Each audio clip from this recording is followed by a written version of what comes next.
Dear United States, we had this coming. Listen to this. You must eat all of your food, children. You must eat all of your foods. There are hungry children starving in America.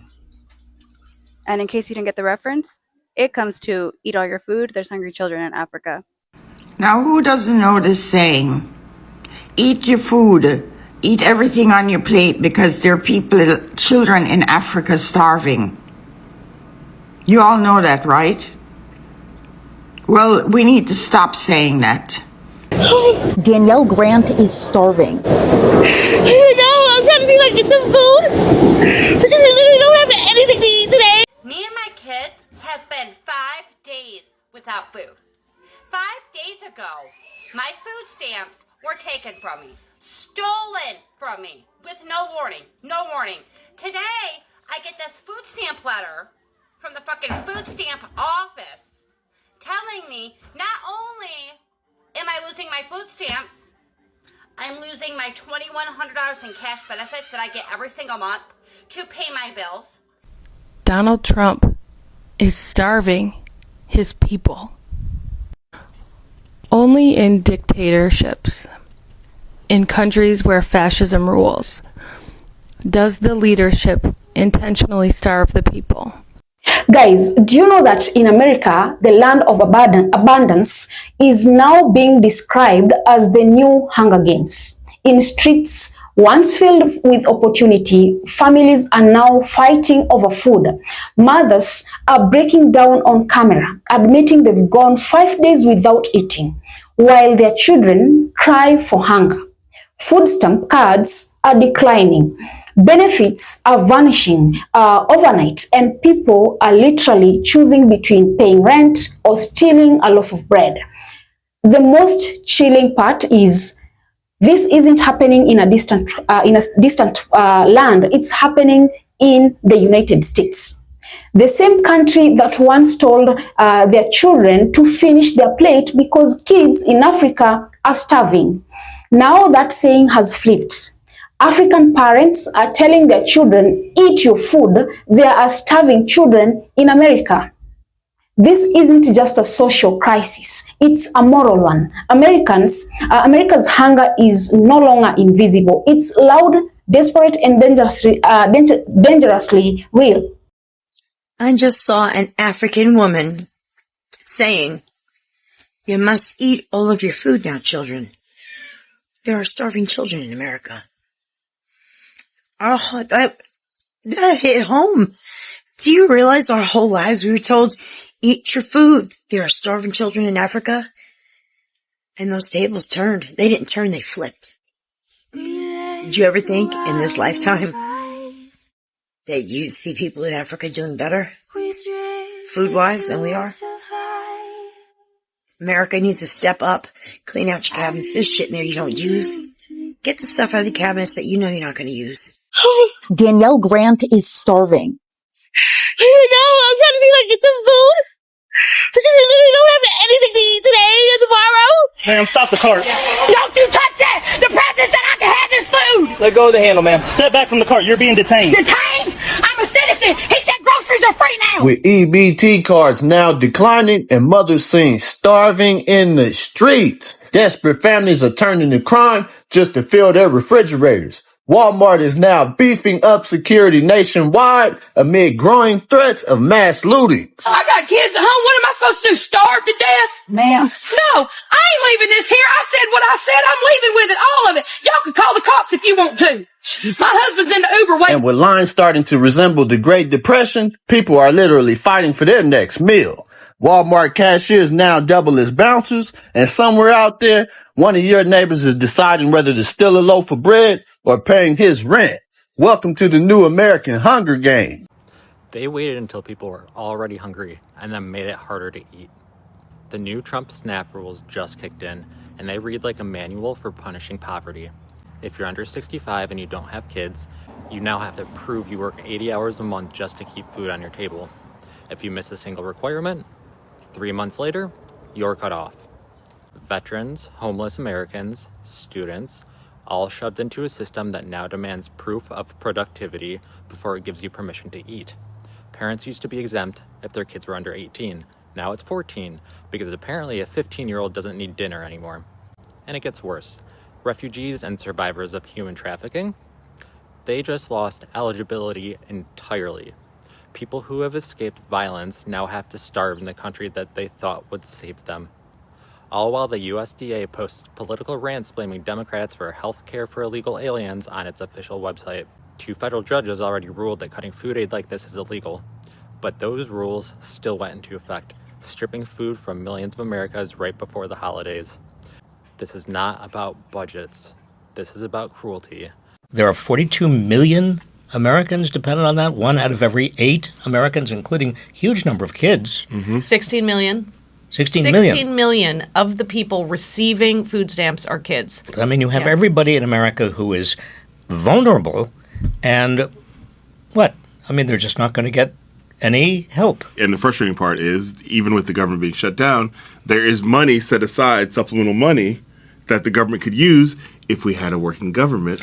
But Trump has made it clear he does not like it when governments work, so they're just going to leave this pot of money there. That's right. There's $6 billion in this pot, and they could easily use it for food stamps. In fact, the law requires them to continue to fund food stamps. And let's just be clear, it's $100 billion a year, which, by the way, in the big ugly bill, is exactly the amount per year of tax cuts going to the rich, additional tax cuts. Well, it's interesting you say that. It seems to be a trade-off of some sort. Now, let's talk about how this even happened.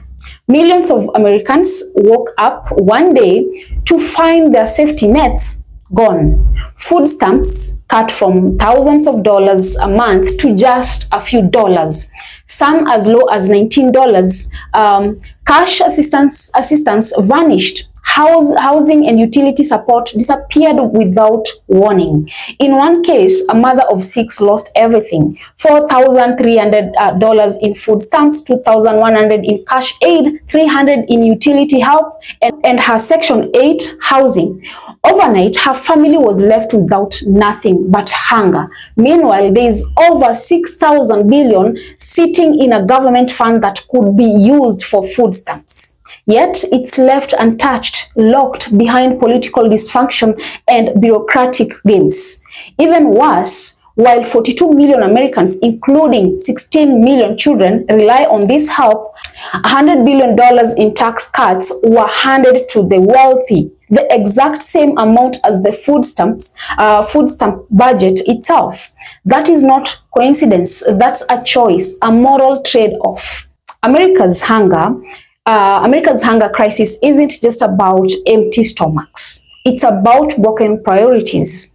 We are watching a nation that spends hundreds of billions on defense, weapons, and corporate bailouts, yet allows its own children to go to bed hungry. It's the most cruel irony imaginable. A global superpower whose citizens are now fighting over groceries, shoplifting to survive, and begging online for food donations. When stores like Walmart have to beef up security, not because of luxury theft, but because of people stealing milk and bread.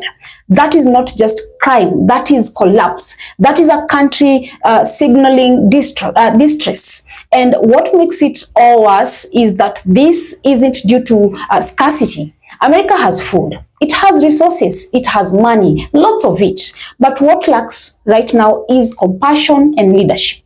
You can't cut the very lifeline that keeps millions alive and then act surprised when desperation turns into chaos.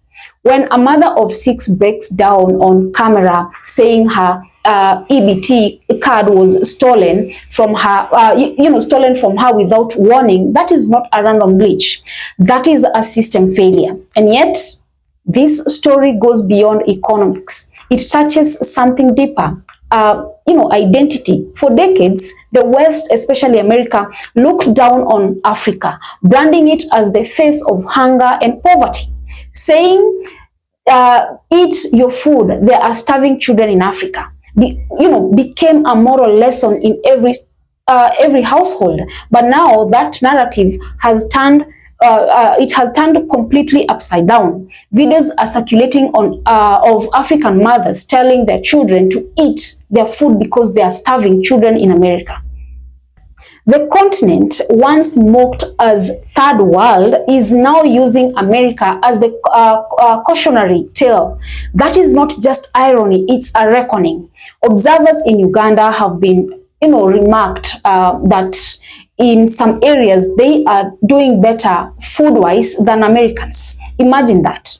The so-called developing world, looking at the self-proclaimed greatest nation on earth and saying, we are doing better than you.